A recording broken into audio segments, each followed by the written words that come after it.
За одоо 971-ээс 650-ыг хасах гээд оролдохоо да. Уг бодлогыг бодох гээд харангуут л асуудалтай байгааз нэг чи хараад л нэгээс яаж 9-ийг хасах болж байна гэх бах. Харин үүний хариу утга үүсгэн нэгдэх буюу өмнөх орнуудаасаа нэгжид утга шилжүүлэн өгөхөд оршиж байгаа юм. Ойлгомжтой болох үүднээс эдгээр тоонуудыг би дахиад энд бичээдгий. Задаргааг нь бичнэ гэсэн үг. 100-ийн оронд байгаа энэ 9-ийн тоо маань 900 илэрхийлж байгаа хэрэг. 10-ийн оронд байгаа 7 маань 7-г илэрхийлж 70-ыг 7 шиг 10 гэсэн үг.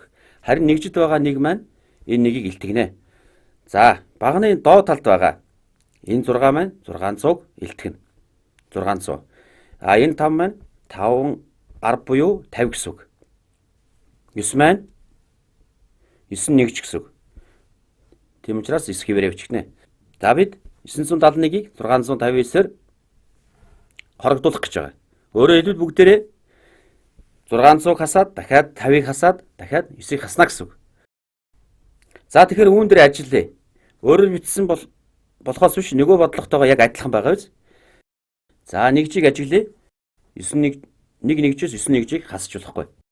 За тэгэхээр өмнөх харавтаасаа бид нэг харавтыг нэгжийн орон руу шилжүүлнэ гэсэн үг. Тэгэхээр энэ 6 харавт буюу 60 гарна. За нэгжийн орон руу нэг харавтыг шилжүүллээ. Нэгжийн орон хэд болох вүлээ? 11 боллоо. За тэгвэл би тооны утгыг өөрчлөөгүй. Өөрөөр хэлбэл 971 чинь 960 11 боллоо гэсэн үг. Ялгаагүй л 971 байгаа үстэй.